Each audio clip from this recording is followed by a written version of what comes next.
পবিত্র ঈদ উল ফিতর উপলক্ষে টানা 7 দিনের ছুটি শুরু হওয়ার পর থেকেই ঘরমুখো মানুষের ঢল নেমেছে। দূর দূরান্তের যাত্রীদের চাপ কিছুটা কমলেও আজ ঈদের দিনেও চট্টগ্রাম শহর ছাড়ছে স্থানীয় ও আশেপাশের এলাকার মানুষ। বসুন্ধরা, উত্তরা, বনশ্রী, কুড়িল ও বাড্ডা সহ রাজধানীর বিভিন্ন স্থানে অভিজাত ও অত্যাধুনিক মানের ফ্ল্যাট কেনার এক নির্ভরযোগ্য প্রতিষ্ঠান প্লেজেন্ট প্রপার্টিজ লিমিটেড। শুক্রবার সড়কে বড় ধরনের যানজট না থাকলেও নতুন ব্রিজ এলাকায় পরিবহনের চাপ বেড়েছে। সেখানে কিছু যানবাহন এলোমেলোভাবে পার্কিং এবং বাড়তি ভাড়া আদায়ের অভিযোগ উঠেছে।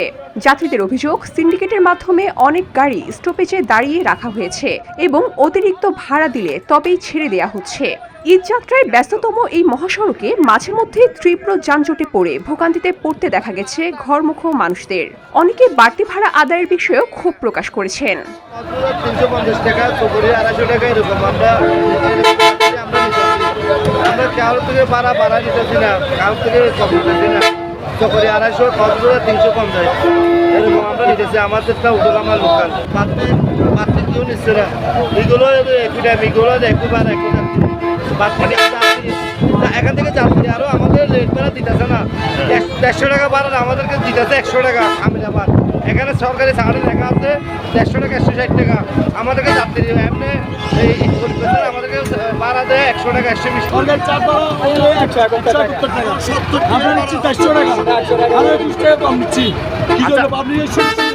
এদিকে এবারের ঈদযাত্রাকে স্বস্তিদায়ক করতে বিভিন্ন উদ্যোগ নেওয়া হয়েছে বলে জানিয়েছে পুলিশ ও বিআরটিএ। দায়িত্বরত এক পুলিশ কর্মকর্তা জানান, ঘরমুখো মানুষের যাত্রা নির্বিঘ্ন করতে দক্ষিণ চট্টগ্রামের প্রবেশমুখে 24 ঘণ্টা পুলিশ মোতায়েন করা হয়েছে। হাইওয়ে থানার পুলিশ সূত্র থেকে জানা গেছে, যাত্রীদের ভোগান্তি ও অপরাধ এবং ডাকাতির মতো অনাকাঙ্ক্ষিত ঘটনা কমাতে চট্টগ্রাম থেকে কক্সবাজার মহাসড়কে হাইওয়ে টহল জোরদার থাকবে। চট্টগ্রাম বিআরটিএ সূত্র থেকে জানা যায়, চট্টগ্রাম থেকে কক্সবাজার ছেড়ে যাওয়া বাসগুলো যেন নিরাপদে গন্তব্যে পৌঁছাতে পারে, সেজন্য গুরুত্বপূর্ণ ও ঝুঁকিপূর্ণ বাসগুলোতে চিহ্নিত করে লাল পতাকা দেয়া হয়েছে।